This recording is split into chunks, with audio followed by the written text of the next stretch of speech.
करते हैं नारायण श्रीधर बेंद्रे की। तो मित्रों, बिंदुवादी चित्रकार के रूप में जाने जाते हैं नारायण श्रीधर बेंद्रे। अपने चित्रों में बिंदुओं का प्रयोग बहुलता से किया करते थे, इसीलिए इन्हें बिंदुवादी चित्रकार कहा जाता है। मित्रों, बिंदुओं से रचना बना करके मेंटेन करने का काम जो है वो इन पे रहा। जन्म की अगर बात करते हैं, इंदौर में इनका जन्म होता है। मध्य प्रदेश में इंदौर पाया जाता है। आप जानते हैं 1910 यानी 1910 में इनका जन्म हो जाता है। अगर अंतिम समय की बात करते हैं मृत्यु की, तो 19 फरवरी 1942 को मुंबई में जो है वो नारायण श्रीधर बेंद्रे की मृत्यु होती है। आगे बढ़ेंगे मित्रों, तो आप जानते हैं जन्म तो इनका इंदौर में हुआ, लेकिन मूल निवास स्थान कहाँ पे रहा, तो ये पूना महाराष्ट्र जाते हैं, वहाँ पे ये रहते हैं। पुणे महाराष्ट्र में इन्होंने बहुत समय गुजारा है। और आगे बढ़ेंगे मित्रों, तो अगले पॉइंट्स आएंगे। पॉइंट्स में कहा गया कि दृश्य चित्रण की शिक्षा। मित्रों, दृश्य चित्रण की जो शिक्षा होती है वो नारायण श्रीधर बेंद्रे ने राजकीय कला विद्यालय आपका इंदौर है वहीं से लेते हैं, और फिर जे स्कूल ऑफ आर्ट्स से कला में डिप्लोमा भी प्राप्त करते हैं। ये जे स्कूल ऑफ आर्ट्स कहाँ पे है, खूब पूछा जाता है, तो याद रखना जे स्कूल ऑफ आर्ट्स जो आपका है ये आपका मुंबई में है, मुंबई।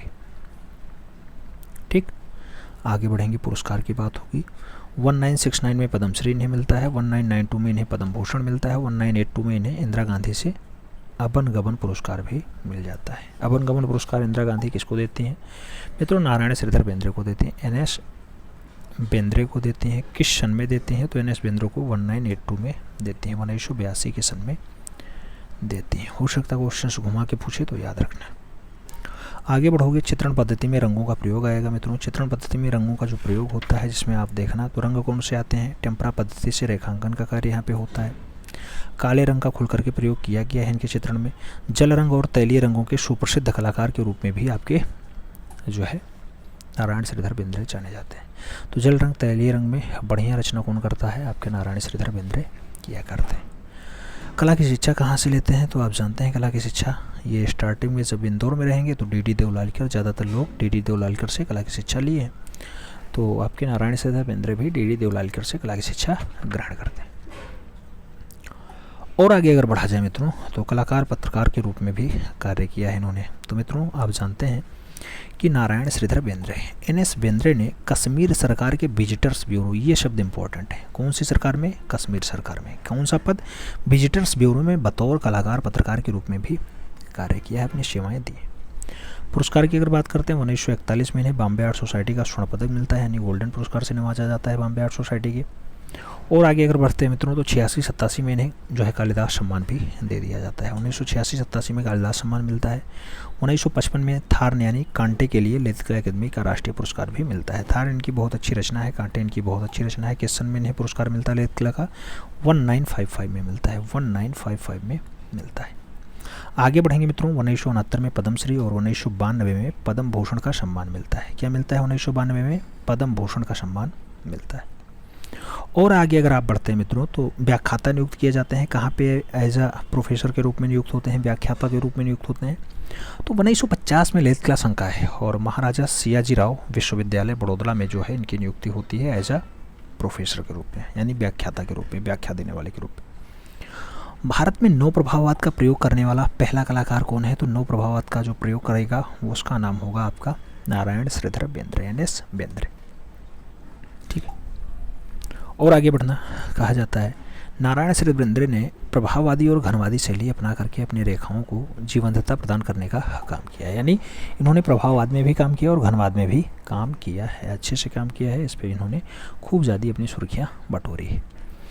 प्रमुख चित्रों की अगर बात करते हैं तो बहुत सारी रचनाएं हैं, श्रृंगार हो, ज्येष्ठ की दोपहरी हो, युवती हो, सब बहुत अच्छी रचनाएं हैं मित्रों। देखना, प्रमुख चित्रों की अगर बात करते हैं, रचना याद रखना, श्रृंगार, कंधे पर बच्चा, लकड़ी का गट्ठर उठाते हुए, फूल बेचने वाली, लकड़ी काटने वाली, युवती, ज्येष्ठ की दोपहरी, दार्जिलिंग की चाय बागानों में युवती, गाय और बछड़ा, तोता और चमेलियन। इसके साथ जो अन्य रचनाएं होती हैं मित्रों, जैसे आप देखना तो राजस्थान का ग्रामीण हो गया, काठियावाड़ का ग्रामीण हो गया, बनारस का घाट हो गया, ये सब रचनाएं जो है वो नारायण श्रीधर बेंद्रे की बढ़िया रचनाएं होती हैं। अन्य चित्रों की बात करते हैं तो अन्य चित्रों में इनकी बहुत सारी रचनाएं आएंगी मित्रों। जो रचनाएं आती हैं उसमें आप देखना तो गपशप नामक चित्र को कैनवास पर तैल रंग में बनाने का काम किसका रहा है, वो भी आपके एनएस बेंद्रे का रहा है, एनएस बेंद्रे का रहा है।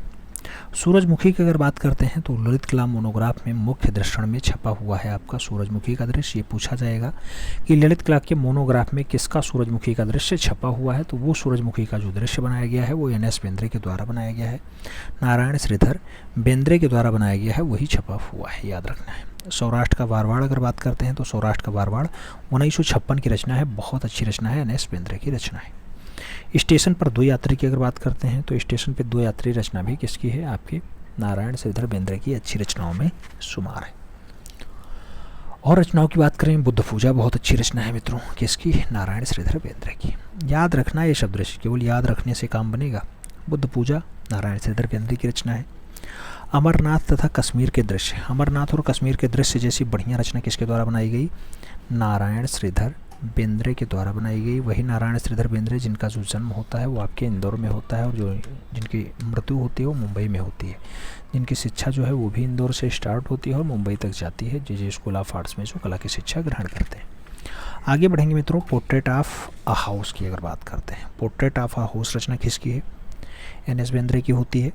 पोर्ट्रेट ऑफ अ हाउस के बाद आप गली का आकर्षण देखना, ये भी रचना आपके नारायण श्रीधर बेंद्रे की है।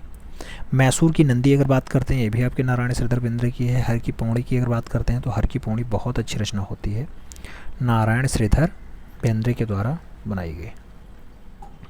घुमक्कड़ की अगर बात करते हैं मित्रों, जो घुमक्कड़ रचना है वो भी आपकी किसकी है, एन.एस. बेंद्रे की है, एन.एस. बेंद्रे की है। और आगे आप देखना मित्रों तो बहुत सारी रचनाओं में, जैसे सपाट रंगों में प्रकृति की सत्यता को प्रदर्शित करने का चित्र कौन कौन सा रहा है, तो आप देखना सपाट रंगों में इन्होंने प्रकृति की जो है सत्यता को दर्शाने का काम किया है। इसमें कौन कौन से चित्र आते हैं इनके, मैसूर बुल, मैसूर बुल, मैसूर का बैल, बुल माने होता है सांड मित्रों, ठीक है। आदिवासी रचना इनकी है। फ्रूट सेलर रचना है। सनफ्लावर रचना है। A girl with in red umbrella, एक लड़की लिए है लाल छाता। यह ऐसा दृश्य जो बनाया गया है वो आपके नारायण श्रीधर बेंद्रे के द्वारा बनाया गया। वही नारायण श्रीधर बेंद्रे जिनकी दार्जिलिंग की चाय उदी बहुत फेमस है, कंधे पर बच्चा बहुत फेमस है, ज्येष्ठ की दोपहरी बहुत फेमस है, तोता और चमेलियन बहुत अच्छी रचनाएं मानी जाती हैं। चाहे मैसूर की नंदी हो, चाहे वो गली का आकर्षण हो, चाहे पोर्ट्रेट ऑफ अ हाउस हो, सारी रचनाएं इंपॉर्टेंट है। उन्होंने a girl with red umbrella को भी दर्शाया है, मैसूर बुल को भी दर्शाया है, फ्रूट सेलर को भी दर्शाया और आदिवासी को भी बहुत अच्छे से चित्रित किया है। उम्मीद है सारे पॉइंट्स आपके समझ में आए होंगे। नारायण श्रीधर बेंद्रे से जुड़ा हुआ समस्त पॉइंट्स आपसे जुड़ा रहा है, समस्त पॉइंट आपके दिमाग में बैठा होगा। आगे बढ़ेंगे, भावेश चंद्र सान्याल का नाम आता है मित्रों। भावेश चंद्र सान्याल अगर बात करते हैं तो भावेश चंद्र सान्याल को grand old man of the art कहा जाता है। Grand old man of the art यानी कला का सम्राट कहे गए पुकारा जाता है। इनको शताब्दी पुरुष भी कहा जाता है क्योंकि मात्र 103 वर्ष ये जो है जीवित अवस्था में रहे। जन्म इनका 1902 में डिब्रूगढ़ असम में होता है। उपलब्धि की अगर बात करते हैं, चित्रकार भी हैं, मूर्तिकार भी हैं, ग्राफिक कलाकार भी हैं, लेकिन फेमस किस में ज़्यादा हैं, आपके चित्रकार के रूप में। इन्होंने अनेक मूर्ति शिल्प भी बनाए हैं, मूर्तियों में भी इन्होंने कम काम नहीं किया है वीसी सान्याल ने। कला की शिक्षा की अगर बात करते हैं मित्रों, आप जानते हैं government college of arts and craft Kolkata में ये कला की शिक्षा ग्रहण करते हैं। कला विद्यालय से ही पर्सी ब्राउन और जेपी गांगुली के निर्देशन में इन्होंने बहुत सारे काम किए हैं। किसके काम किए हैं मित्रों, पर्सी ब्राउन और जेपी गांगुली के निर्देशन में बहुत सारे कार्य किए। और आगे बढ़ना, माध्यम आएगा मित्रों। माध्यम में कौन कौन सा है, तो इन्होंने आप देखा तो जल रंग और तैलीय रंगों में काम किया है। और सचिव की अगर बात करते हैं तो किस में सचिव के पद पे रहे हैं, दिल्ली शिल्पी चक्र के सचिव के पद पे रहे, उसके साथ चेयरमैन भी रहे, क्योंकि दिल्ली शिल्पी चक्र की जो स्थापना है बीसी सान्याल के द्वारा ही की जाती है। सम्मान की बात करते हैं, भारत सरकार द्वारा इन्हें पद्म भूषण दिया जाता है। पद्म भूषण कब दिया जाता है, 1984 में दिया जाता है। पद्म भूषण कौन सा सम्मान है, आपका तीसरा महत्वपूर्ण सम्मान माना जाता है। 1992 में ललित कला भी इन्हें सम्मानित करती है। 1992 में ललित कला का सम्मान भी इन्हें मिलता है। प्रिय रंग की अगर बात करते हैं तो सबसे प्रिय रंगों में कौन कौन सा आता है, आपका लाल रंग, पीला रंग, नीला रंग, ये सब प्राथमिक रंगों की श्रेणी में है। सभी इनके प्रिय रंग हैं, लाल, पीला, नीला। और अगर ब्रस्ट साइज मूर्तियों के निर्माण की अगर बात करते हैं तो 1929 में कोलकाता से लाहौर जाकर के लाला लाजपत राय की ब्रस्ट साइज की मूर्ति का निर्माण किसने किया था, तो आपके बीसी सान्याल के द्वारा किया जाता है। बीसी सान्याल के द्वारा ब्रस्ट साइज में लाला लाजपत राय को बनाया गया है, उकेरा गया है। दृश्य कला में भारत का सर्वोच्च पुरस्कार अगर बात करते हैं तो भारत का सर्वोच्च पुरस्कार किसमें, दृश्य कला में दिया गया। ललित कला अकादमी के फेलोशिप और उसके साथ फॉर लाइफ टाइम अचीवमेंट कब दिया गया? 1980 में मिलता है। गैलरी 26 की स्थापना नई दिल्ली में जोगेन चौधरी के द्वारा की जाती है। दिल्ली में दिल्ली शिल्पी चक्र की स्थापना 25 मार्च 1941 को आपके भावेश चंद्र सान्याल के द्वारा ही किया जाता है। लाहौर कॉलेज ऑफ आर्ट्स में क्या रहे हैं? प्रधानाचार्य रहे हैं। कब रहे मित्रों? 1937 में बीसी सान्याल यहाँ पे प्रधानाचार्य रहे। 1937। फिल्म से कलाकार के तौर पर अभिनय किया तो ड्रामा ऑफ द विंड, ये 1997 की रचना है, याद रखना। Film dam of the wind, dam of the wind जो फिल्म है किसके निर्देशन में, किसकी कलाकारिता के बीच जो है संपन्न होती है? बीसी सान्याल अभिनय करने का काम करते हैं इसमें। नेपाल सरकार में कला शिक्षा सलाहकार कौन बनता है? तो ये पूछा जाता है, नेपाल सरकार में कला शिक्षा के लिए सलाहकार कौन बनता है? 1955 में बनते हैं आपके बीसी सान्याल जी बनते हैं, बीसी सान्याल जी बनते हैं। नाम इंपॉर्टेंट है, आपको याद रखने की ज़रूरत है मित्रों। नारी चित्रण के लिए बहुत अच्छे कलाकार होते हैं। नारी आकृतियों में निराशा और उसके साथ व्यथा के संदर्भ में चित्रण का कार्य किया जाता है। इन्होंने नारी को सदैव श्रद्धा के रूप में देखने का काम किया है। केएस कुलकर्णी के प्रमुख चित्रों की बात करते हैं। पनघट पर है, कार्यरत है, कौल है, खेल है, मस्क है, टोकरी लिए एक लड़की है, ये सब रचनाएं किसकी हैं? आपकी बीसी सान्याल की ही मानी जाती हैं। बीसी सान्याल की ये सब बढ़िया रचनाएं होती हैं। और आगे अगर बढ़ते हैं मित्रों तो आगे आता है कि मोतीलाल नेहरू रचना किसकी है? तो मोतीलाल नेहरू रचना भी बीसी सान्याल के द्वारा उकेरी गई है। और आगे बढ़ना, संयोजन जो है 1957 में आता है। राधा कृष्णन आपका बीसी सान्याल के द्वारा बनाया जाता है। संजीव रेड्डी की अगर बात करते हैं, ऐसी रचना किसने बनाई? तो ये भी रचना आपकी बीसी सान्याल के द्वारा उकेरी जाती है।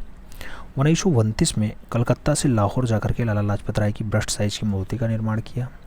ये तो अभी आपने पढ़ा था। नारी से संबंधित चित्रों को इन्होंने देखा।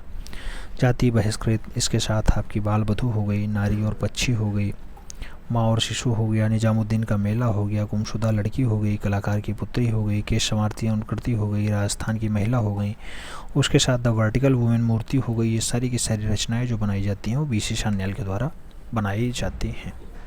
इन्होंने भारी मन तथा उदास नारी का चित्रण किया है। सान्याल के घूंघट पर पर्दे से ढकी नारी आकृतियों का चित्र निराशा तथा फटी आंखों से किसी अज्ञात व्यथा अथवा रहस्य की ओर संकेत करते हैं। मानवतावादी भावना की अगर बात करते हैं तो सान्याल के सभी चित्र मानवतावादी भावना के उदाहरण हैं। मानवतावादी भावना के उदाहरण है। इसके चित्रों में जो है मानवीय करुणा, सहानुभूति और संवेदनशीलता का दर्शन होते दिखाई देते हैं। प्रसिद्ध चित्र की बात होती है तो शिव मुखाकृति इनकी अच्छी रचना है। राजस्थानी महिला इनकी अच्छी रचना है और श्रमिक रचना भी इनकी बहुत अच्छी रचना मानी जाती है। किसकी? बीसी सान्याल की, यानी भावेश चंद्र सान्याल की। और रचनाओं की अगर बात करते हैं मित्रों तो और रचनाओं में आप निराशा और शांति का मार्ग देखेंगे कि निराशा और शांति का मार्ग किसकी रचना है? तो आपकी बीसी सान्याल की होती है, बीसी सान्याल की होती है। आगे बढ़ना, द फ्लाइंग विजूका की बात होती है, ये भी रचना आपकी बीसी सान्याल की है। चरवाहा की बात करते हैं, ये भी आपकी बीसी सान्याल की है। उड़े हुए गोल मार्केट की भिखारी की बात हो, ये भी बीसी सान्याल की है। तीन महिलाएं बीसी सान्याल की हैं। कपोत और महिला या फिर कपोत के साथ महिला आपका बीसी सान्याल के द्वारा उकेरा गया चित्र है। आधुनिक अभिव्यक्ति की बात होती है, बीसी सान्याल की है। आत्मचित्र की बात होती है, बीसी सान्याल की है। माँ और बेटा रचना पूछा जाए तो बीसी सान्याल के साथ ही आपको आंसर्स लगाना होगा, माँ और बेटा के लिए भी। कलकत्ता की सड़क पे विश्राम करता सपेरा, मित्रों कलकत्ता की सड़क पे विश्राम करता हुआ जो सपेरा रचना है ये भी आपके भावेश चंद्र सान्याल के द्वारा बनाई जाती है। तो बीसी सान्याल के साथ आपको आंसर्स लगाना होगा। धौलाधर पर्वत श्रृंखला की अगर बात होती है, ये भी बीसी सान्याल की है। और धौलाधर पर्वत श्रृंखला इस चित्र में जो है वनस्पतियों की हरितमा तथा प्रकाश की आभा को चित्रित करने का काम बीसी सान्याल ने अच्छे से किया है।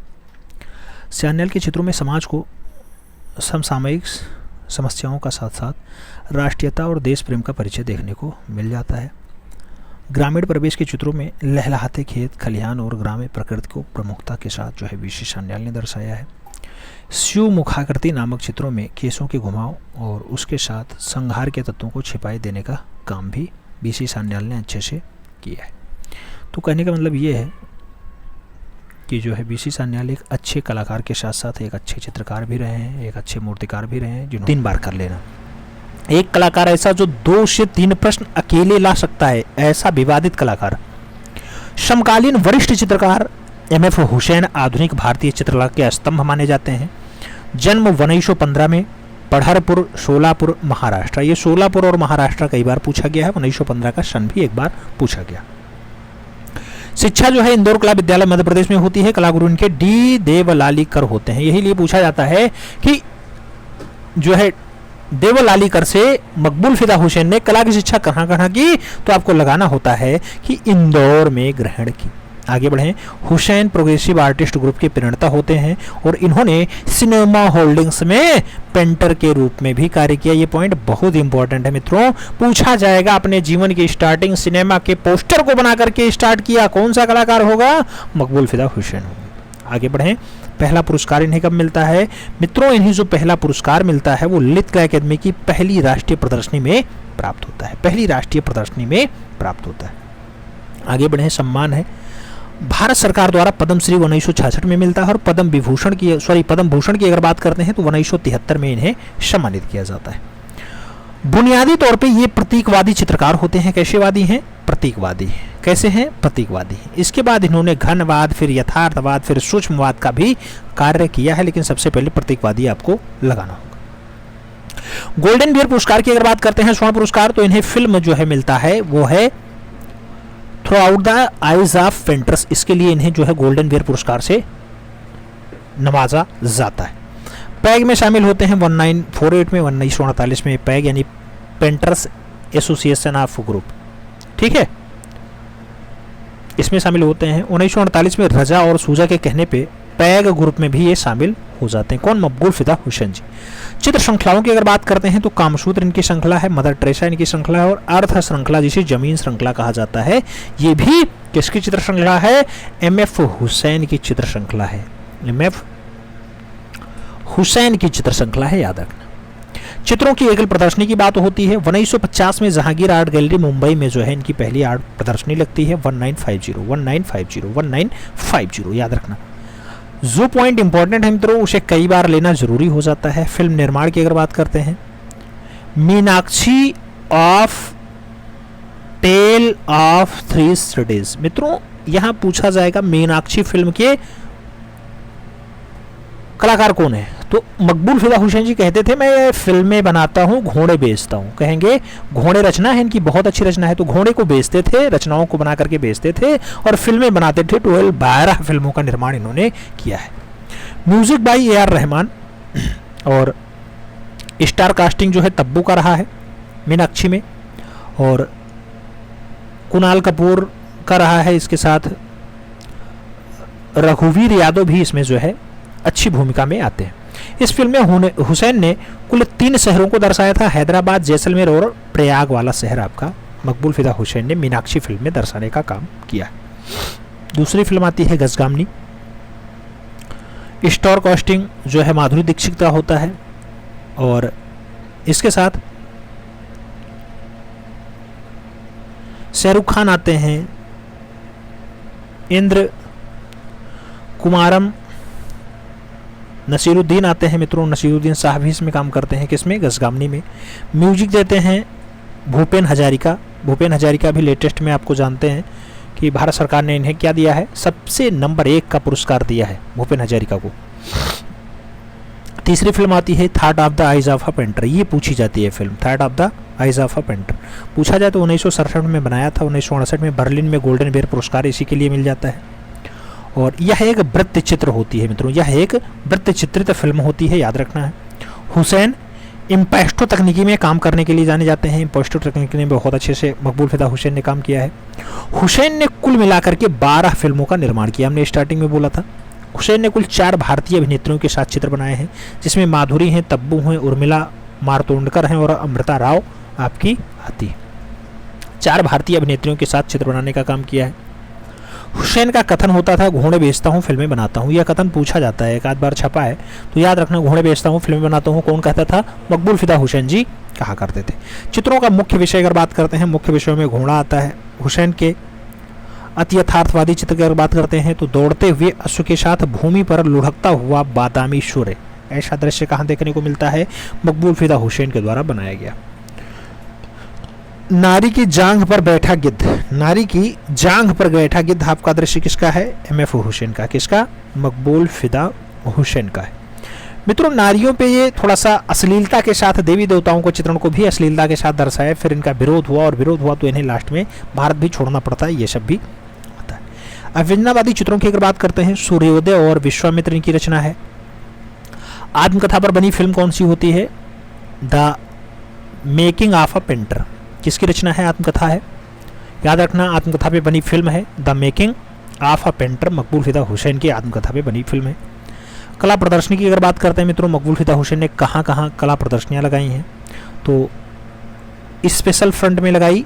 हुसैन ने 1991 में अपनी कला प्रदर्शनी स्पेशल फ्रंट के नाम से आयोजित की, जो खाड़ी युद्ध पे आधारित होती है।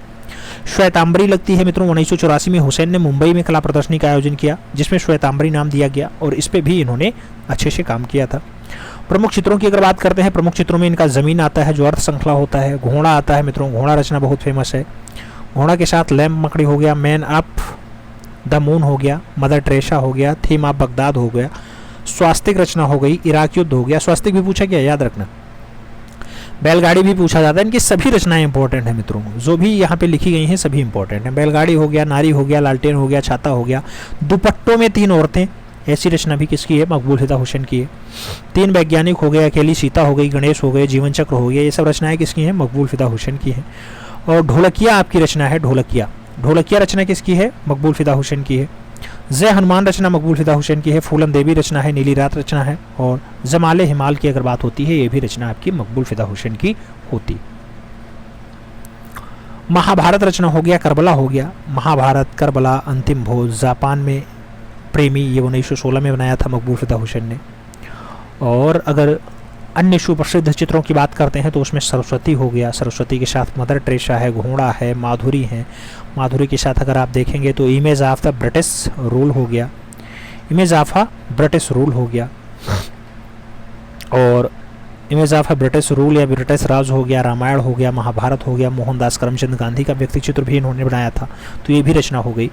इसके साथ मदर टेरेसा 1979 की बहुत अच्छी रचना है मित्रों, कैनवास पे बनी है। चित्रों की एक श्रृंखला होती है मदर टेरेसा, इस पे मकबूल फिदा हुसैन ने काम किया है। राष्ट्रीय आधुनिक कला संग्रहालय नई दिल्ली में आप जाएंगे तो वहाँ आपको संग्रहित मिल जाएगी मदर टेरेसा वाली रचना। अगर विवादित कृतियों की बात करते हैं, भारत माता इनकी विवादित कृति होती है मदर इंडिया मित्रों। कैनवास पर एक्रेलिक माध्यम में बनी गुलाबी रंग से निर्मित नग्न पेंटिंग है भारत माता, नग्न पेंटिंग, ठीक है। एम.एफ. हुसैन भारत में एकमात्र ऐसे कलाकार हैं जिनके चित्र पिकासो के साथ प्रदर्शित होते हैं। एकमात्र ऐसे नहीं है, एकमात्र ऐसे नहीं, पिकासो के साथ प्रदर्शित हुए हैं, याद रखना।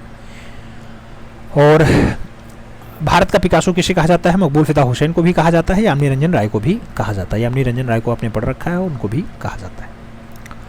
इनके महाभारत पे आधारित 30 चित्र, ये पूछा जाता है, महाभारत पे आधारित कितने चित्र? 30 चित्र। किसके साथ? साओ पाउलो, ब्राजील में पिकासो के चित्रों के साथ प्रदर्शित हो चुके हैं। हुसैन के चित्रों में पिकासो, ग्रेस, ग्लेयर जैसे यूरोपीय चित्रकारों का प्रभाव दिखाई देता है। इसके अलावा वशोली शैली का भी प्रभाव आपको एम.एफ. हुसैन के चित्रों में देखने को मिलेगा, यह भी आपको याद रखने की आवश्यकता है। चित्रों की जो एकल प्रदर्शनी होगी 1952 में होगी, ज्यूरिख म्यूजियम जो है स्विट्जरलैंड में होती है।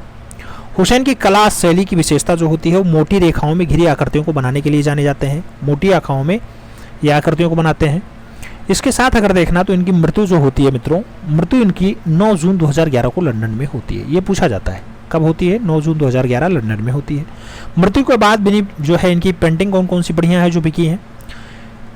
स्पार्कलिंग हॉर्सेस, स्पार्कलिंग हॉर्सेस रचना इनकी बिकी है। द मैन विद सितार बिकी है।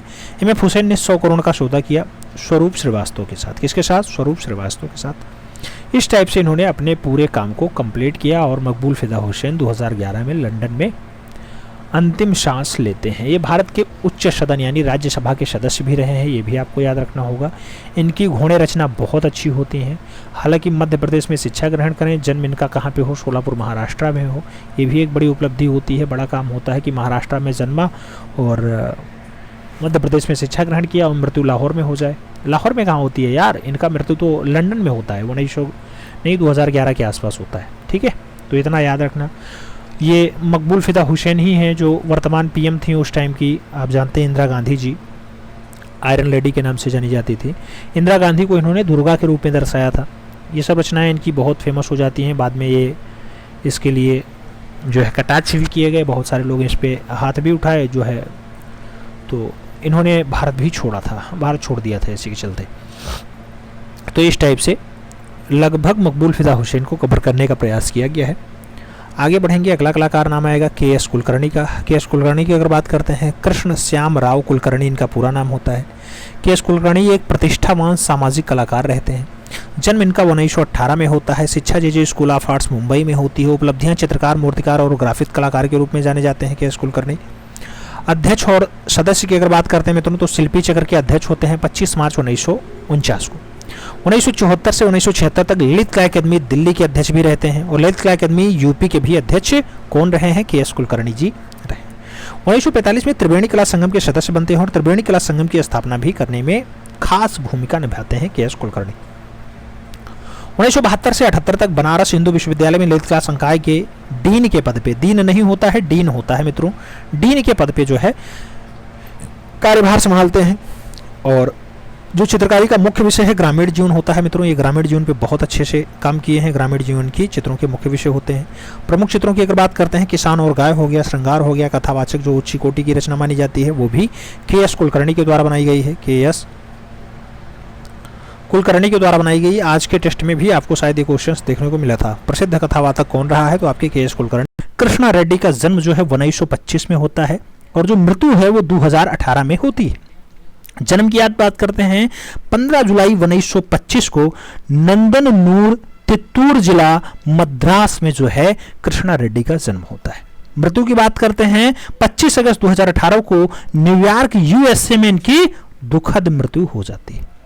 बात शिक्षा की करेंगे। शिक्षा जो है इन्होंने slide school of fine arts London से ही ग्रहण किया है। तो slide school of fine arts London में किसने शिक्षा ग्रहण किया? कृष्णा रेड्डी के द्वारा शिक्षा ग्रहण की गई। अगर विख्याति की बात करते हैं, किस रूप में इन्हें प्रसिद्धि मिली है, तो प्रिंट मेकिंग, मूर्तिकला और चिपचिपाहट मुद्रण के लिए बहुत अच्छे कलाकार के रूप में जाने जाते हैं। आगे बात करेंगे मित्रों, अगला पॉइंट अध्ययन के लिए आता है। अगर आप अध्ययन की बात करते हैं तो नंदलाल बोस के साथ विश्व भारती विश्वविद्यालय कला भवन शांति निकेतन में जो है कला से मास्टर की डिग्री के साथ स्नातक की डिग्री ये ग्रहण करते हैं। आगे बढ़ें, मास्टर की बात करें तो इंटेग्लियो प्रिंटिंग मेकिंग में इन्होंने मास्टर की डिग्री ग्रहण की है। इस पे स्टार लगा लेना, क्वेश्चंस पूछा जाता है मित्रों कि कृष्णा रेड्डी की उपाधि किस में रही या कृष्णा रेड्डी की मास्टर, तो याद रखना इंटेग्लियो प्रिंट मेकिंग में इनका बहुत अच्छा योगदान रहा है।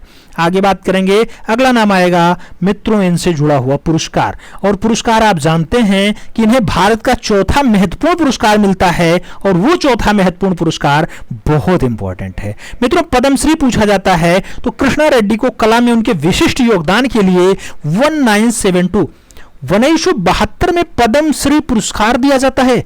और आगे बढ़ेंगे तो यूएसए के कई विश्वविद्यालयों में मुख्य अतिथि के रूप में, प्रोफेसर के रूप में और जो है लेक्चरर के रूप में यानी व्याख्याता के रूप में इन्होंने अपनी सेवाएं दी हैं। जिसमें आप बात करें तो Maryland institute college of arts में इन्होंने अपनी सेवाएं दी। इसके साथ प्रिंस इंस्टीट्यूट न्यूयॉर्क है, वहां पे इन्होंने काम किया। उसके साथ इन्होंने Ruskin college of school and fine arts drawing टेक्सॉल विश्वविद्यालय है, उस पर भी इन्होंने एज अ व्याख्याता, एज अ प्रोफेसर के रूप में वहां भी अपनी सेवाएं दी है। आगे बात करें तो रेड्डी के विद्यार्थी कौन कौन रहे मित्रों? जूली बलम रेड्डी जो है वो कृष्णा रेड्डी की कलाकार पत्नी है, ये पूछा जाता है। रेड्डी की विद्यार्थी एलन ब्रेगर है, अमेरिकी चित्रकार और प्रिंट मेकर हैं। याद रखना एलन ब्रेगर किसकी जो है विद्यार्थी रही हैं? तो ये कृष्णा रेड्डी की विद्यार्थी रही हैं। इसके साथ कृष्णा रेड्डी की पत्नी का नाम क्या है? जूली बलम रेड्डी कृष्णा रेड्डी की कलाकार पत्नी है, याद रखना। और पुत्री की अगर बात करते हैं, अपर्णा जो है, अपर्णा रेड्डी जो है कृष्णा रेड्डी की पुत्री है। और आगे बढ़ोगे, विस्कोसिटी के लिए इन्हें पद्धति में विकसित करने का काम किया है। तो इन्होंने इंटेग्लियो पद्धति की विस्कोसिटी पद्धति का जो है विकास भी किया है। तो याद रखना कृष्णा रेड्डी जो मद्रास में जन्मते हैं, इन्होंने विस्कोसिटी पद्धति को आगे बढ़ाने का काम भी किया है। अगर बात करते हैं छापा चित्रकला का प्रथम कलाकार, तो छापा कलाकार के रूप में सबसे पहले कलाकार जो माने जाते हैं वो कृष्णा रेड्डी माने जाते हैं। भारत में आप छापा कलाकार के रूप में पहला कलाकार किसे मानते हैं? कृष्णा रेड्डी को मानते हैं। और आगे बढ़ेंगे मित्रों, आधुनिक भारतीय चित्रकला के इतिहास में छापा कला को सबसे पहले, छापा कला के सर्वप्रथम कलाकार कौन? आपके कृष्णा रेड्डी जी, याद रखना, पॉइंट पूछा जाएगा। मूर्ति कला और उत्कीर्ण कला की शिक्षा कहां से करते हैं? तो मित्रों जब मूर्ति कला की बात आती है या फिर उत्कीर्ण चित्रण की बात आती है तो आपको याद रखना होगा ओस्पियन जाडकिन के द्वारा इन्होंने शिक्षा ग्रहण की। इसके साथ स्टैनली बिलियन हेटर यानी इनसे छापा कला का जो है शिक्षा कृष्णा रेड्डी के द्वारा ग्रहण किया जाता है। इलिएटर 17 की अगर बात करते हैं, इलिएटर 17 यह एक स्टेडियम होता है जिसकी स्थापना 1927 में स्टैनले बिलियम हेंटर के द्वारा की जाती है। कृष्णा रेड्डी ने छापा कला का प्रशिक्षण इलिएटर 17 से ही प्राप्त किया है। यह खूब पूछा जाता है, कृष्णा रेड्डी जो भारत के पहले छापा कलाकार होते हैं, इन्होंने छापा कला की शिक्षा कहां से ग्रहण की? तो इलिएटर जो है 17 से ही ग्रहण की। किसके निर्देशन में? रेड्डी इलिएटर 17 के निर्देशन में इन्होंने शिक्षा ग्रहण की। आगे बात करना, 1965 की बात आती है। 1965 के बाद कृष्णा रेड्डी इलिएटर 17 के सहयोगी निर्देशक नियुक्त होते हैं और हेटर के सहयोगी निर्देशक के रूप में इन्होंने अपनी सेवाएं दी हैं। इलिएटर 17 को निम्नलिखित कलाकारों ने अपनी सेवाएं और उसके साथ प्रयोग में एक बैठक के स्तर के रूप में चुना गया है। इसमें से याद रखना, नाम कभी कभी पूछा जाता है तो आपको याद रखना होगा। जॉन मीरो का नाम इसमें खास है, पाब्लो पिकासो का नाम है, अल्ब्रेंट गिया कोमेटी का नाम बहुत अच्छा है, जुआन कांडेस्की का नाम आपको याद रखना होगा और कंसेंटेंसी ब्रेकुंसी का नाम भी आपको याद रखना होगा। इसके साथ जरीना हाशमी का नाम भी आपको अच्छे से याद रखना होगा। ये सब इलिएटर 17 के एक अच्छे सदस्य के रूप में उभर करके सामने आते हैं। तो ये सब एक स्तर को बढ़ावा देने के लिए इलिएटर 17 के सदस्य बनते हैं। और आगे बढ़ोगे मित्रों, प्रमुख चित्र कौन कौन से हैं? कृष्णा रेड्डी के जो बढ़िया बढ़िया चित्र हैं, इसमें सबसे इंपॉर्टेंट चित्र मस्खरे चित्र श्रृंखला इनकी है। इस पे स्टार लगा लेना। मस्खरे चित्र श्रृंखला किसकी है? कृष्णा रेड्डी की है, जिनका जन्म मद्रास में 15 जुलाई 1925 को होता है। आगे बढ़ना, क्लाउड फार्मिंग की बात होती है, छापा चित्र होता है, ये भी कृष्णा रेड्डी की रचना है। और जो है डिमॉन्स्ट्रेशन की अगर बात होती है, ये भी कृष्णा रेड्डी की बहुत अच्छी रचना है। इसके साथ जर्मिनेशन की बात हो, कृष्णा रेड्डी की रचना है। लहर की बात हो, कृष्णा रेड्डी की रचना है। भंवर की बात हो, 1962 में भंवर को बहुत अच्छे से, बेब को बहुत अच्छे से कृष्णा रेड्डी ने बनाया। स्टार लगा लेना मित्रों, पूछा गया क्वेश्चन है भंवर, आपका स्टार लगा लेना भंवर के ऊपर। 1962 में भंवर को रचना बनाने का काम कृष्णा रेड्डी का रहा है, याद रखना। बुल एंड मैन की बात होती है, यह भी रचना आपकी कृष्णा रेड्डी की है। रिवर की बात होती है, कृष्णा रेड्डी की रचना है। वाटर लिली की बात होती है, यह भी कृष्णा रेड्डी की रचना है। इसके साथ जो है रिफ्लेक्शन की अगर बात होती है, यह भी रचना किसकी है? कृष्णा रेड्डी के द्वारा उकेरी गई बहुत अच्छी रचना है। इसके साथ ये आपको जरूर दिमाग में बिठा के रखना है, भारत के पहले छापा कलाकार कौन? कृष्णा रेड्डी। पत्नी का नाम जूडी बलम रेड्डी, क्या है? कलाकार है। आगे बढ़ना, छापा चित्रों के लिए कृष्णा रेड्डी ने धातु की प्लेटों का प्रयोग किया है, याद रखना। धातु की प्लेटों का प्रयोग कृष्णा रेड्डी ने छापा कला में किया है। कृष्णा रेड्डी की गणना जो है विश्व के 33 प्रिंट मेकरों में की जाती है। हो सकता है आपसे बहुत जटिल क्वेश्चंस बनाने का प्रयास करे तो ये पॉइंट पूछे कि कृष्णा रेड्डी की गणना विश्व के कितने प्रिंट मेकरों में की जाती है, तब याद रखना होगा 33। टॉप 33 प्रिंट मेकरों में कृष्णा रेड्डी का भी नाम समाहित है। आगे बढ़ना मित्रों, आगे आएगा व्हर्लपूल 1962। ये सृजनात्मक चित्र होता है मित्रों, इसको कृष्णा रेड्डी ने बनाया है। इस चित्र में प्राकृतिक जैविक रूपों को ध्यान में रख करके चित्रित किया गया है। आगे बात करना, इस चित्र को स्याही में चिपचिपाहट और रोलर घनत्व को अधिक ज्यादा असाधारण और जटिलता के साथ बनाने का काम कृष्णा रेड्डी के द्वारा किया गया है। रंग की बात करते हैं, हरा नीला पीला में इन्होंने खूब ज्यादा चित्रण उकेरे हैं। इसके साथ यह प्रिंट भगवा रंग की metropolitan museum New York art gallery में भी आप देखने को पा जाएंगे। व्हर्लपूल श्रृंखला जो है ये भगवा रंग में भी मेट्रोपोलियन म्यूजियम में आपको देखने को मिल जाएगी। अगर आप न्यूयॉर्क जाते हैं वहां आप देख सकते हैं। और आगे बढ़ेंगे मित्रों, आगे कुछ प्रमुख अन्य प्रिंटिंग आते हैं जो कृष्णा रेड्डी के द्वारा उकेरे गए, जैसे सूरजमुखी की औरतें। ये सूरजमुखी की जो औरतें हैं मेहराब कागज पे चिपचिपाहट के द्वारा इन्होंने दर्शाया है। उसके साथ SEA का रूप जो कागज पे चिपचिपाहट के द्वारा दर्शाया गया। तितली गंधन की अगर बात होती है, कागज पे चिपचिपाहट के द्वारा दर्शाई गई है। शीर्षकहीन की बात होती है, कागज पे नक्काशी के द्वारा दर्शाई गई है। प्रदर्शनकारियों की बात होती है, ज्ञात सतह पे सिंथेटिक रोल के द्वारा कृष्णा रेड्डी ने बहुत अच्छे से उकेरा है। इसके साथ छपछप की बात होती है, ये कागज पर इंटेग्लियो के द्वारा छपछप को बहुत अच्छे से कृष्णा रेड्डी ने उकेरा है। और आगे अगर आप बढ़ते हैं, मस्खरा भंग की बात होती है, कागज पर चिपचिपाहट के द्वारा इन्होंने दर्शाया है। मित्रों, इससे पहले आपने देखा था मस्खरे चित्र श्रृंखला थी, वो किसने बनाया था? कृष्णा रेड्डी के द्वारा ही उकेरा गया था। जल रूप की बात होती है तो कागज पर इंटेग्लियो के द्वारा जल रूप में भी इन्होंने दर्शन का कार्य किया। और पौधे कागज पर पानी के रंग के साथ दर्शाए गए, ये रचना किसकी है? तो ऐसा दर्शन भी कृष्णा रेड्डी के द्वारा किया जाता है, कृष्णा रेड्डी के द्वारा किया जाता है। और आगे बढ़ेंगे मित्रों, अगला कलाकार आएगा, बहुत अच्छा कलाकार। जैसे आपने एक कलाकार अभी ये मद्रास का पढ़ा, अगला कलाकार हम लोग सोमनाथ होर को पढ़ेंगे, जिनका संबंध बांग्लादेश से है। उस टाइम का वो भारत ही था, हालांकि बाद में बांग्लादेश का जन्म आप जानते हैं 1971 में होता है, लेकिन सोमनाथ होर का जन्म 1921 में होता है बांग्लादेश में, मृत्यु 2006 में होती है। सोमनाथ के जन्म की बात होती है 1921 में, चटगांव बांग्लादेश में हुआ है। ये चटगांव और बांग्लादेश दोनों शब्द कई बार पूछे गए हैं, याद रखना होगा। आगे बढ़ना मित्रों, मृत्यु की बात कर लेते हैं। अरे ये 2006 है बाबूजी, 2006 शांति निकेतन पश्चिम बंगाल में इनकी मृत्यु होती है। इसके साथ शिक्षा कहां पे, सोमनाथ होर जी शिक्षा कहां ग्रहण करते हैं, तो government college of arts and craft of का जो कोलकाता है मित्रों, यहीं पर इन्होंने शिक्षा ग्रहण का कार्य किया था। आगे बढ़ो, चित्रों के विषय आते हैं, जिसमें बंगाल के दुर्भिक्ष के इधर उधर ही मानव अस्थियां, पंजर और उसके साथ जख्मों का रेखांकन बहुत अच्छे से सोमनाथ होर ने उकेरा है। मित्रों आगे बढ़ेंगे, महत्वपूर्ण कृतियां आएंगी, जिनमें इनकी सबसे अच्छी कृति बच्चे हैं। बच्चों को दर्शाने का काम सोमनाथ होर ने बहुत अच्छे से किया है। अगर राष्ट्रीय पुरस्कार की बात करते हैं, सोमनाथ होर जी को 1963 में ललित कला अकादमी नई दिल्ली का राष्ट्रीय पुरस्कार भी मिलता है, जो अपने आप में एक गौरवान्वित कर देने वाला पल होता है। और आगे बढ़ेंगे, प्रसिद्धि के पात्र क्या क्या हैं, तो सोमनाथ होर का प्रसिद्धि प्रिंट मेकर, चित्रकार, मूर्तिकार, म्यूरलिस्ट, इसके साथ और क्या हो सकता है, छापाकार के रूप में भी हो सकता है मित्रों। तो एक बढ़िया छापाकार भी हैं। अधिक प्रसिद्धि छापाकार के रूप में ही मिलती है, किसको, सोमनाथ होर को। मित्रों एक कथन इनका बहुत वायरल होता है, वो कथन है, मैं तस्वीरें नहीं बनाता हूं, जख्म बनाता हूं। ऐसा कथन किसका है, डबल स्टार के साथ याद रखना। सोमनाथ होर कहा करते थे, मैं तस्वीरें नहीं बनाता, जख्म बनाता हूं। जिंदगी के जख्मों के कलाकार कौन है मित्रों, सोमनाथ होर को ही माना जाता है। कांस्य मूर्ति में मां और बच्चा को बहुत अच्छे से किसने उकेरा है, तो कांस्य मूर्ति में मां और बच्चा को बनाने का काम सोमनाथ होर का रहा है। सोमनाथ होर बहुत अच्छे कलाकार हैं, जो कांस्य माध्यम में मां और बच्चा को बनाए। मित्रों मां और बच्चा, मां और शिशु बहुत कलाकारों ने उकेरा है। भारत के पिकासो के द्वारा ही ये चरण किया गया है। आप जानते हैं कि यामिनी रंजन राय के द्वारा भी मां और बच्चा श्रृंखला बनाई गई, बहुत अच्छी है। लेकिन अब सभी की अलग अलग रचनाएं हैं, सभी के अलग अलग रचना स्रोत होते हैं, सभी का अलग अलग संगठनात्मक चित्र होता है, तो उनसे अलग अलग प्रसिद्धि मिलती है। और आगे बढ़ेंगे, अगला पॉइंट आएगा, सोमनाथ होर को मई 1974 में और उसके साथ अक्टूबर 1977 तक सोमनाथ होर जो है वियतनाम स्वतंत्रता संघर्षों के लिए चिरस्थायी बनने के लिए एक बड़े कांस्य मूर्ति शिल्प की रचना की, जिसको मदर विथ चाइल्ड कहा गया। 5, 13, 6 इंच में इसकी लंबाई चौड़ाई ऊंचाई का रेशियो दिया गया।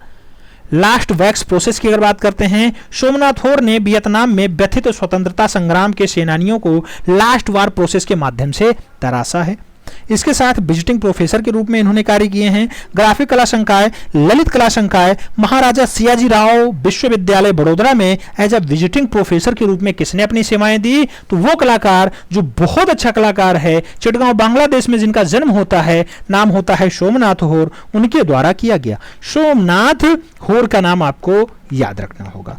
पद्म भूषण की बात करते हैं, तीसरा महत्वपूर्ण पद्म जो है भूषण होता है मित्रों, 2007 में मरणोपरांत इन्हें दिया जाता है। आप जानते हैं कि 2006 में इनकी मृत्यु हो जाती है शांति निकेतन पश्चिम बंगाल में। आगे बढ़ेंगे, कलाकृतियों की बात होती है। आप जानते हैं या तो कलाकार से कलाकृति पूछी जाती है, या कि उनके जन्म के बारे में या उनकी शिक्षा के बारे में पूछ लिया जाता है। कलाकृतियों में फुटपाथ पर सो रहा बच्चा रचना बहुत अच्छी है, लिनोकट माध्यम में 1956 में सोमनाथ होर ने बनाया। ग्रुप मीटिंग की बात होती है, 1953 की रचना है। वुड एंग्रो वेटिंग की बात करते हैं, बहुत अच्छी रचना है मित्रों, बहुत अच्छी कलाकृति है सोमनाथ होर की। और आगे बढ़ेंगे, मां और बच्चा आप जानते हैं 56 में काष्ठीय चित्र में बनाया था। इसके साथ पीठ पर या पीठ को दर्शाने का काम 1973 में काष्ठीय चित्र में किया गया, किसके द्वारा, सोमनाथ होर के द्वारा किया गया। भूख की बात होती है, भूख रचना जो है 1977 की है, लिथियोग्राफ माध्यम में सोमनाथ होर ने उकेरा है, बहुत अच्छी कलाकृति मानी जाती है, याद रखना। आगे बढ़ेंगे, चीख, चीख रचना 1985 के है मित्रों, कांस्य मूर्ति शिल्प में इन्होंने चीख को दर्शाने का काम किया है। रचना इंपॉर्टेंट है, पूछी गई है, इसलिए इसे भी याद रखना होगा। कुत्ता रचना जो 1985 की रचना है, मूर्ति शिल्प है, बहुत अच्छी है, किसके द्वारा बनाई गई, सोमनाथ होर के द्वारा बनाई जाती है। आगे बढ़ना, मिथुन रचना आती है 1976 की है। सफेद पर सफेद की बात होती है, यह चित्र श्रृंखला है मित्रों सोमनाथ होर की। और आगे आप बढ़ते हैं तो बच्चे रचना इनके आते हैं। बुड्स कला श्रृंखला में इन्होंने बच्चे को दर्शाया है, जो रचना किसकी है, आपके सोमनाथ होर जी की है। किसकी है, सोमनाथ होर जी की है, दर्शाया है। जन्म की बात करते हैं 21 अगस्त 1940 को निज़ामपुर आंध्र प्रदेश में जो है के लक्ष्मण गौड़ का जन्म होता है। पूरा नाम कलाल लक्ष्मण गौड़ इनका होता है। क्या नाम है? कलाल लक्ष्मण गौड़। और प्रसिद्धि किस रूप में है? तो इनकी जो प्रसिद्धि है मित्रों वो ग्राफिक कलाकार के रूप में रही है। ग्राफिक कलाकार के रूप में के लक्ष्मण गौड़ की प्रसिद्धि रही है। कला में डिप्लोमा की अगर बात करते हैं मित्रों, कहाँ से पढ़ाई की है कला में diploma? Government college of arts and craft जो है हैदराबाद में है, वहाँ से इन्होंने कला में डिप्लोमा लिया। किसने? के लक्ष्मण गौड़ ने, जिनका जन्म आंध्र प्रदेश में हुआ है। आगे बात करते हैं, भारत सरकार इन्हें पद्म श्री से नवाजती है, जो भारत का चौथा महत्वपूर्ण पुरस्कार है। कौन से सन में? 2016 में जो है के लक्ष्मण गौड़ को पद्म श्री से भारत सरकार नवाजती है। और आगे बढ़ेंगे मित्रों, तो अगला पॉइंट दिया गया कि भित्तीय चित्रकला का अध्ययन। तो ये भित्तीय चित्रकला के लिए के जी सुब्रमण्यम की देखरेख में ललित कला संकाय और महाराजा सियाजी राव विश्वविद्यालय बड़ोदरा जाते हैं। वहाँ पर जो है ये भित्तीय चित्रकारिता सीखते हैं, भित्तीय कला सीखते हैं। प्रमुख शिक्षक की बात करते हैं, Sarojini Naidu school of arts में एज अ टीचर के रूप में इन्होंने कार्य किया है। वहाँ पे एज अ शिक्षक के रूप में इन्होंने अपने कार्य किए।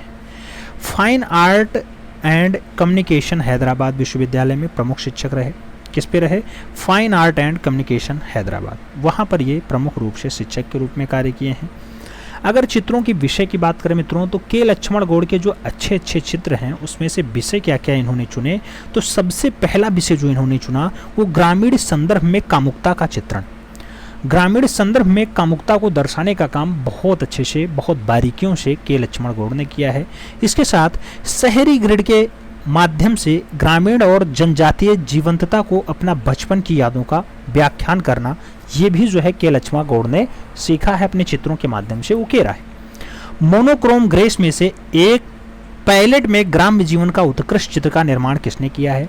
तो ये भी इनके विषय में रहे हैं। के लक्ष्मण गौड़ ने इस पे बहुत अच्छे से काम किया है। प्रमुख चित्र की बात करते हैं मित्रों, कौन कौन से चित्र के लक्ष्मण गौड़ के फेमस हैं? तो वुमेन इन इंटीरियरशिप, ये गॉस माध्यम में इन्होंने बनाया है। इंटीरियरशिप में जो है वुमेन है, ऐसा रचना के लक्ष्मण गौड़ के द्वारा दर्शाया जाता है। चित्रों की प्रदर्शनी इनकी कहाँ कहाँ लगी मित्रों? तो जब इनका जन्म जो है कहाँ से जुड़ा हुआ है? आपके आंध्र प्रदेश से जुड़ा हुआ है। तो इनके चित्रों की प्रदर्शनी भी जहाँ से इन्होंने शिक्षा ग्रहण की, government college of arts and craft Hyderabad, तो वही कला भवन हैदराबाद में इनकी पहली प्रदर्शनी भी लग जाती है। आगे बढ़ोगे मित्रों, आगे कहा जाता है समकालीन भारतीय चित्रकार। भारत का त्योहार संग्रहित royal academy of India London में भी इनका जो है काम हुआ है। 1882 में चित्रों की प्रदर्शनी लगी। फेस्टिवल ऑफ इंडिया यूएसए 1985 में प्रदर्शनी लगी। National gallery of modern art new Delhi में भी इनकी जो है प्रदर्शनी लगी है। दिल्ली आर्ट गैलरी में भी इनकी प्रदर्शनी लगी और जहांगीर आर्ट गैलरी मुंबई में भी के लक्ष्मण गौड़ के चित्रों की प्रदर्शनियाँ लग चुकी हैं। अगर बात करते हैं मित्रों के लक्ष्मण गौड़ के अन्य चित्रों में कौन कौन सा फेमस है, तो जैसे दो महिलाएं बहुत अच्छी हैं, फैमिली बहुत अच्छी है, लेडीज विथ। अन्य चित्रों की अगर बात करते हैं, आदमी रचना बहुत अच्छी है, महिला और पेड़ रचना बहुत अच्छी है, लेडी विथ फ्लावर्स की बात होती है, ये रचना भी बहुत अच्छी है। फैमिली की बात होती है, सेरीग्राफ और पेपर पे बनाया गया है, ये रचना इंपॉर्टेंट है। दो महिलाएं जो है एचिंग के माध्यम से इन्होंने दर्शाया है, ये भी रचना बहुत अच्छी रचना मानी जाती है। चित्र के संग्रह की बात होती है, सालार जंग संग्रहालय हैदराबाद में चित्र रखे हुए हैं। कहाँ पे रखे हैं? सालार जंग संग्रहालय हैदराबाद में आप देख सकते हैं। ग्लेनबरा संग्रहालय जापान है, वहाँ पर भी आप के लक्ष्मण गौड़ के चित्र देख सकते हैं। इसके साथ national gallery of modern art नई दिल्ली में भी कुछ चित्र आप देख सकते हैं के लक्ष्मण गौड़ के। दिल्ली आर्ट गैलरी में भी आपको कुछ डाटा दिखाई दे जाएंगे के लक्ष्मण गौड़ के चित्रों के, तो ये भी आपको याद रखने की आवश्यकता है। तो ये नाम के लक्ष्मण गौड़ के साथ था, जिसका पूरा नाम कलाल लक्ष्मण गौड़ होता है, जिसका निजामपुर आंध्र प्रदेश में 1940 में जन्म होता है। उम्मीद है इनसे जुड़ा हुआ अगर क्वेश्चन आएगा तो आप लोग कर ले जाएंगे। अब आगे बढ़ेंगे और ज्योति भट्ट को पढ़ेंगे। ज्योति भट्ट की बात होती है, 1934 में इनका जन्म होता है। आगे पुरुष लिखा हुआ है, कहने का मतलब ये है कि ज्योति भट्ट पुरुष हैं, याद रखना। बहुत सारे लोग जानते हैं महिला। जन्म 12 मार्च 1934 भावनगर गुजरात में ज्योति भट्ट का होता है। आगे बात करेंगे मित्रों, कहा जाता है पूरा नाम क्या है? ज्योतिन्द्र शंकर भट्ट इनका पूरा नाम होता है, ज्योतिन्द्र शंकर भट्ट।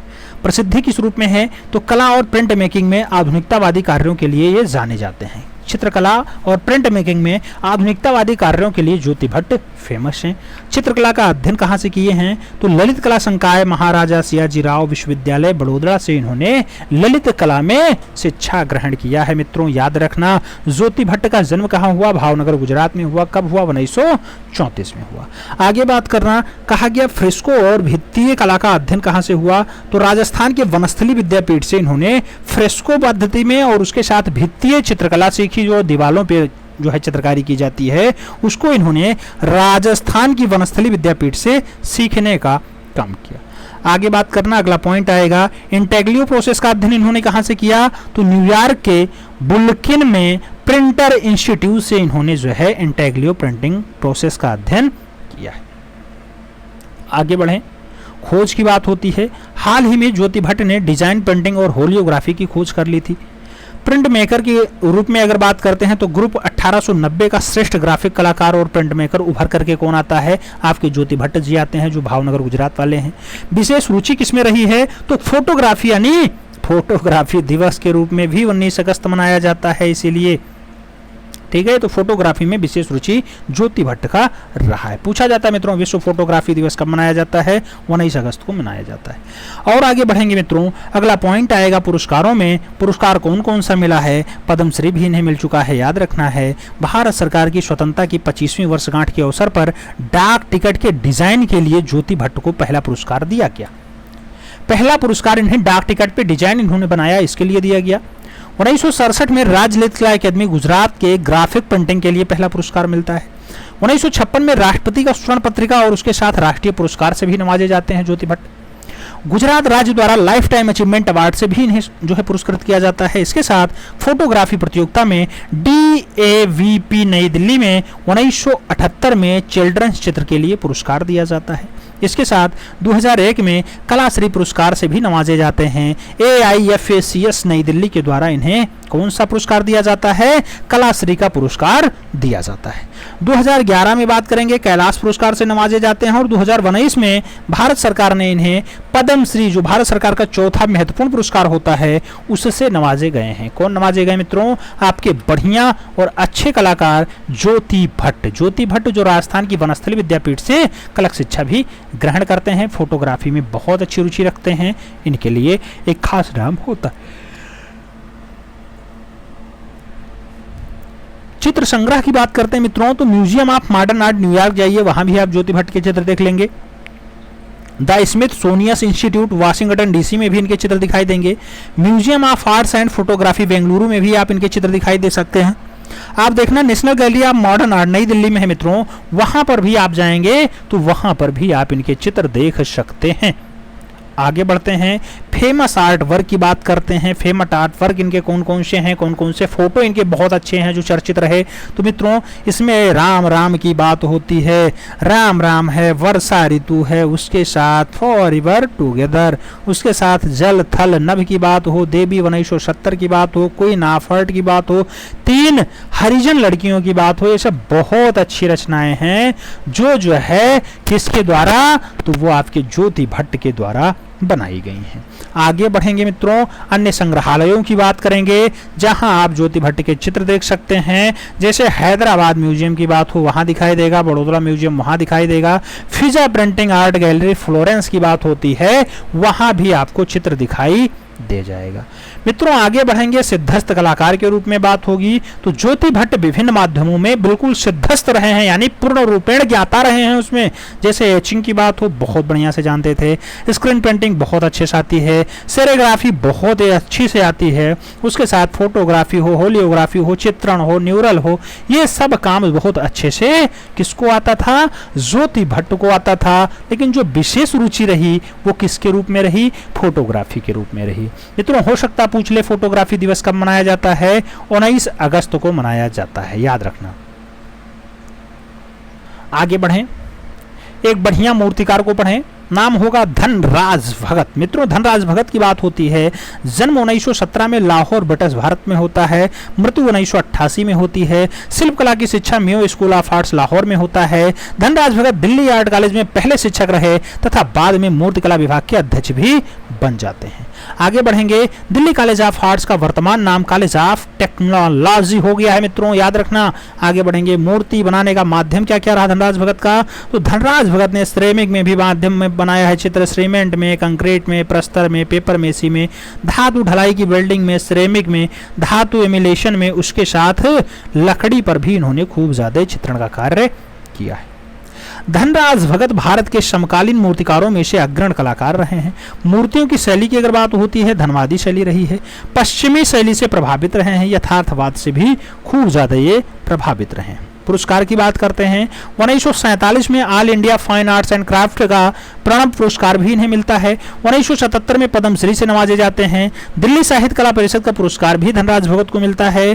कला अकादमी ऑफ फाइन आर्ट्स कोलकाता का गोल्ड मेडल भी धनराज भगत को प्राप्त हो चुका है। उसके साथ बॉम्बे आर्ट सोसाइटी का अवार्ड भी किसे मिला है? आपके धनराज भगत जी को प्राप्त हो चुका है। आगे बात करेंगे प्रमुख मूर्तियां जिसके लिए फेमस होते हैं। जैसे इनकी सबसे बढ़िया मूर्ति जो पूछी जाती है मित्रों, शिवा डांसिंग, ये प्लास्टर माध्यम में बनाई है, धनराज भगत की है शिवा डांसिंग मूर्ति। आगे बढ़ना, सितार वादक की बात होगी, सीमेंट माध्यम में बनाई है। वासुरी वादक की बात होगी, वेल्डेड कॉपर में बनाई है। कॉस्मिक मैन की बात होगी, प्लास्टर और आयरन में बनाई है। दाकिस की बात होती है, आपकी मूर्ति है बहुत अच्छी है, ये पूछी गई मूर्ति है। दाकिस किसकी रचना है? धनराज भगत की है। घोड़े की नालबंदी प्रस्तर माध्यम में बनाई गई है। स्टार लगाना पूछा गया है मित्रों, आपके धनराज भगत के द्वारा बनाया गया रचना है। द किंग की बात होती है, वुड एंड वॉस नेल्स माध्यम में इन्होंने बनाया है किंग को। यह भी रचना बहुत अच्छी रचना मानी जाती है धनराज भगत की। आगे बात करते हैं, खड़ी हुई महिला जैसी बढ़िया रचना किसकी है? तो आपके धनराज अमरनाथ सहगल का। जन्म 1922 में और मृत्यु 2007 में। जन्म फरवरी 1922 में कैंपबेलपुर ब्रिटिश भारत में इनका जन्म होता है। मृत्यु 28 दिसंबर 2007 को नई दिल्ली भारत में हो जाती है। प्रसिद्धि किस रूप में है? तो बढ़िया मूर्तिकार हैं आपके अमरनाथ सहगल जी, चित्रकार हैं, कला शिक्षक हैं और कवि भी रहे। अमरनाथ सहगल एक प्रख्यात भारतीय आधुनिकतावादी मूर्तिकार, चित्रकार, कवि और कला शिक्षक के रूप में जाने जाते हैं। कला शिक्षा का अध्ययन अगर बात किया जाए मित्रों, तो 1950 में न्यूयॉर्क यूनिवर्सिटी ऑफ एजुकेशन से कला की शिक्षा में आपने जो है अध्ययन ग्रहण किया, यानी कला शिक्षा ग्रहण की। कला शिक्षक की बात करते हैं, कहाँ इन्होंने पढ़ाया है? तो कॉलेज ऑफ आर्ट्स दिल्ली में इन्होंने एज अ टीचर के रूप में कार्य किया है। अगर महत्वपूर्ण शिल्प रचना की बात करते हैं मित्रों, यानी मूर्तियों की बात करते हैं, तो क्राइज अनहर्ड यानी अनसुनी चीखें, ये इंपॉर्टेंट रचना है मतलब सुनकर रोता है। ये कांसा माध्यम में अमरनाथ सहगल ने बनाया है।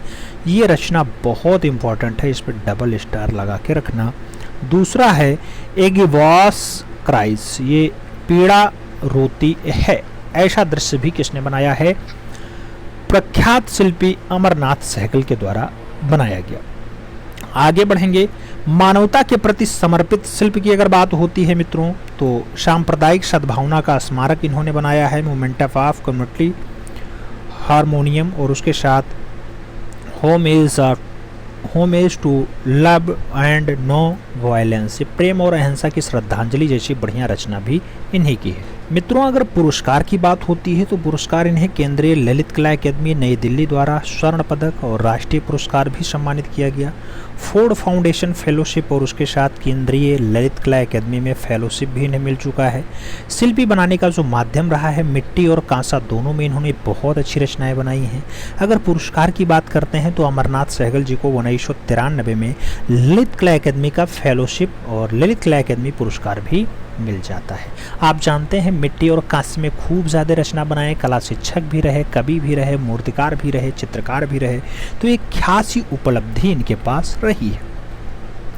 दूसरा जो पुरस्कार मिलता है ललित कला द्वारा पदत्त कला में सर्वोच्च सम्मान मिलता है और 2008 में भारत सरकार पद्म भूषण से सम्मानित करती है। मरणोपरांत। आप जानते हैं इनकी मृत्यु 2007 में हो जाती है, इसलिए 2008 में इन्हें पद्म भूषण जो तीसरा महत्वपूर्ण सम्मान है वो दिया जाता है। भित्ति चित्र बनाने की बात करते हैं तो 1957 में भारत के पहले राज्य सम्मेलन केंद्र विज्ञान भवन के लिए भित्ति रचना किसने बनाई? अमरनाथ सहगल जी के द्वारा बनाई जाती है। कांस्य भित्ति चित्र की बात होती है। ग्रामीण और आधुनिक भारत का चित्रण करता हुआ 40 फीट से 140 फीट तक फैला हुआ यह चित्र इन्होंने 5 साल में पूरा किया था। किसने? अमरनाथ सहगल जी ने। अमरनाथ सहगल जी के द्वारा ऐसा काम किया गया। सहगल जी के द्वारा ऐसा रचना मेंटेन किया गया। कविताओं के संग्रह की बात करते हैं मित्रों, आप जानते हैं ये बढ़िया कवि भी रहे, तो इनकी कविताओं के संग्रह हैं। सहगल एक कवि भी थे, इनके कविताएं 2 संग्रह में आती हैं। एक तो लोन सोम जर्नी, ये 1996 में आती है, और एक नई सुबह की प्रतीक्षा, ये 1998 में आती है। दोनों कविताएं बहुत इंपॉर्टेंट हैं, दोनों का संकलन बहुत अच्छे से किया गया। मित्रों आगे बात करें तो अमरनाथ सहगल जी के बारे में और क्या कहा गया है?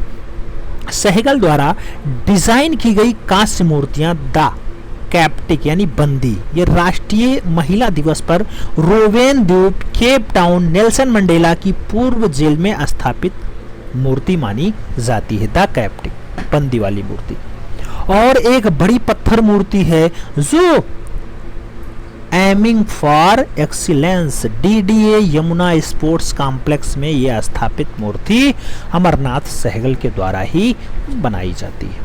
राजनीति पर शिकार लोगों पर मूर्ति शिल्प बनाने का काम किसका रहा? अमरनाथ सहगल जी का रहा। अमरनाथ सहगल जी से अगर क्वेश्चंस पूछा जाता है तो क्राइज अनहर्ड पूछा जाता है, यानी अनसुनी चीखें पूछा जाता है। इग्वस क्राइट्स की बात होती है, पीड़ता रोती हुई या फिर पीड़ा रोती हुई ऐसा दृश्य अमरनाथ सहगल ने बहुत अच्छे से उकेरा है, ये पूछा जाएगा। कभी कभी कला शिक्षक और कभी कभी मूर्तिकार के रूप में भी पूछ लिया जाता है, तो ये भी आपको याद रखने की जरूरत है। जन्म अगर पूछे तो कैंपबेल याद रखना, मृत्यु अगर पूछे तो नई दिल्ली याद रखना। इतना डाटा अमरनाथ सहगल के लिए पर्याप्त है। आगे बढ़ेंगे मित्रों, अगला नाम आएगा पीवी जानकी रमन का। पीवी जानकी रमन की अगर बात करते हैं मित्रों, 1930 में जन्म होता है, 1990 में इनकी मृत्यु होती है। जन्म 1930, प्रसिद्धि धातु मूर्ति और शिल्प में रहा है। विशाल पैनल बनाया उल्लू वाला। उल्लू के साथ इनका गिद्ध रचना भी बहुत अच्छा है। उसके साथ ईसा मसीह हो जाए या फिर वर्जिन हो जाए, हिंदू देवी देवताएं हो जाएं, इन सभी को पीवी जानकी रमन ने अच्छे से उकेरा है। मूर्तियों के माध्यम की बात करते हैं तो धातु और शिल्प माध्यम में इन्होंने मूर्तियों को बनाया है। जानकी रमन दक्षिण भारत की मूर्तिकला से ज्यादा प्रभावित रहे हैं। प्रमुख मूर्तियों की बात करते हैं, पीवी जानकी रमन की बढ़िया बढ़िया मूर्तियां कौन सी हैं? तो महिला है जो कॉपर शीट पे बनाया है, किंग है जो कॉपर एंड एनिमल में बनाया है, उल्लू आपका कॉपर शीट पे है, गणेशा आपका ओलेक्स कॉपर पे है, बिल्ली आपका कॉपर शीट पे है, कालिया मर्दन इंपॉर्टेंट रचना कॉपर शीट पे ब्रॉन्ज माध्यम में बनाया है। देवी भक्तों के साथ मित्रों कॉपर ब्रॉन्ज माध्यम में अमरनाथ सहगल नहीं, पीवी जानकी रमन के द्वारा बनाया गया है। याद रखना नाम, क्योंकि आपको एक ही सपना सजोना है, वो है आपका 148। मित्रों इस बार टीजीटी आर्ट में आपको फाइनली सिलेक्शन लेना ही लेना है। आगे बढ़े मित्रों, शिक्षा की बात होगी। 1953 में government college of arts and craft जो चेन्नई में है, वहीं से फाइन आर्ट में इन्होंने डिप्लोमा किया था। फाइन आर्ट्स स्कल्पचर में डिप्लोमा के साथ साथ स्नातक की उपाधि भी आपके पीवी जानकी रमन जी लेते हैं। इसके साथ 1973 में हंगरी सरकार से मूर्तिकला में एक मानद डिप्लोमा भी प्राप्त करते हैं। जानकी रमन के मूर्ति शिल्प आकार और तकनीकी की दृष्टि से अनुपम माने जाते हैं। मूर्तियों में अधिक अलंकारिकता बताई जाती है, कहने का मतलब यह है कि ज्यादा अलंकारिकता दर्शाई गई है पीवी जानकी रमन के चित्रों में। सम्मान और पुरस्कार की बात करें तो 1964 से 66 में राष्ट्रीय पुरस्कार ललित कला अकादमी द्वारा मिलता है। 65 और 66 में मद्रास सरकार से ललित कला अकादमी पुरस्कार मिलता है। 1965 में सिल्वर मेडल मिलता है हैदराबाद आर्ट सोसाइटी के द्वारा। और 1973 की अगर आप बात करते हैं तो 1973 में बुडापेस्ट हंगरी के दूसरे द्विवार्षिक में ग्रांड प्रिक्स का अवार्ड भी इन्हें मिल जाता है। इसके साथ साथ 1973 में हंगरी सरकार से मूर्तिकला में मानद डिप्लोमा भी किसे मिलता है? आपके पीवी जानकी रमन जी को मिलता है। उम्मीद है मित्रों पीवी जानकी रमन से अगर कुछ पूछा जाएगा तो उससे जुड़ा हुआ क्वेश्चंस आप लोग कर ले जाएंगे। हालांकि विशाल पैनल में इनका उल्लू, गेंद, ईसा मसीह, वर्जिन, हिंदू देवी देवता है और इनकी अच्छी अच्छी जो मूर्तियां हैं उसमें महिला, किंग, उल्लू, गणेश, बिल्ली, कालिया मर्दन और देवी भक्तों के साथ वाला दृश्य इंपॉर्टेंट है, तो इसे आप अच्छे से दिमाग में बिठा के रखना। आगे बढ़ें, सांखो चौधरी के बारे में पढ़ें। मित्रों सांखो चौधरी की अगर बात करते हैं 1916 में जन्म, 2006 में मृत्यु होती है। 25 फरवरी 1916 को सांथाल परगना में बिहार में जो है सांखो चौधरी जन्म होता है। प्रसिद्ध मूर्तिकार हैं, घनवाद से प्रभावित रहते हैं। कला की शिक्षा 1939 में कला में बीए शांति निकेतन से करते हैं, जो वीरभूमि जिले में पड़ता है, पश्चिम बंगाल में। आगे बढ़ें, कलागुरु कौन है? रामकिंकर वैज हैं सांखो चौधरी के कलागुरु। 1980 में तंजानिया के देरुसलम विश्वविद्यालय में प्रोफेसर नियुक्त होते हैं। कौन? आपके सांखो चौधरी जी। पुरस्कार की अगर बात करते हैं मित्रों 1971 में पद्मश्री मिलता है, जो चौथा महत्वपूर्ण सम्मान है भारत सरकार का। राष्ट्रीय पुरस्कार और फेलो पुरस्कार के साथ साथ केंद्रीय ललित कला अकादमी नई दिल्ली में 1956 में इन्हें सदस्यता मिलती है। विश्व भारती शांति निकेतन के दसीकोत्तम पुरस्कार से भी सांखो चौधरी नवाजे जाते हैं। उसके साथ मध्य प्रदेश सरकार द्वारा कालिदास सम्मान और उसके साथ आदित्य बिड़ला पुरस्कार भी सांखो चौधरी जी को मिल चुका है। मूर्तियों बनाने का माध्यम क्या रहा? प्रस्तर में बनाए हैं, लकड़ी में बनाए हैं, इसके साथ क्या बनाए? धातु पत्र पर भी बनाए हैं। धातु पत्र के साथ सीमेंट पे बनाए हैं, कास्ट मेटल पे बनाए हैं। 1945 में युद्ध स्मारक नामक प्रतिमा के निर्माण के लिए नेपाल गए थे। कौन? सांखो चौधरी जी। इस प्रतिमा में उन्होंने रामकिंकर वैज की सहायता भी ली थी। आगे बढ़े, सिद्धस्थ कलाकार तो नारी आकृति बहुत बढ़िया बनाते हैं। वन्य जीवन के अलावा पोर्ट्रेट में बहुत बढ़िया से काम करते हैं, यानी पोर्ट्रेट के लिए सिद्धस्थ कलाकार सांखो चौधरी जी। आगे बढ़ेंगे मित्रों, अन्य पुरस्कारों की बात होगी। अगर अन्य पुरस्कारों की बात होती है 2004 में लाइफ टाइम अचीवमेंट अवार्ड मिलता है लेजेंड्स ऑफ इंडिया के द्वारा। 2004 में ललित कला रत्न भी इन्हें मिल जाता है। उसके साथ साथ प्रमुख मूर्तियों की अगर आप बात करते हैं तो इसमें आपका चिड़िया रचना 2017 में स्टेनलेस स्टील से सांखो चौधरी ने बहुत अच्छे से बनाया था। मुर्गा रचना स्टेनलेस स्टील से बहुत अच्छी रचना मानी जाती है सांखो चौधरी की। डक वाली बात करते हैं 1955 की है। बर्ड वाली बात करते हैं 2006 की है। और फिगर की अगर बात करते हैं एक महिला का चित्र है, ये भी रचना बहुत अच्छी रचना मानी जाती है मित्रों।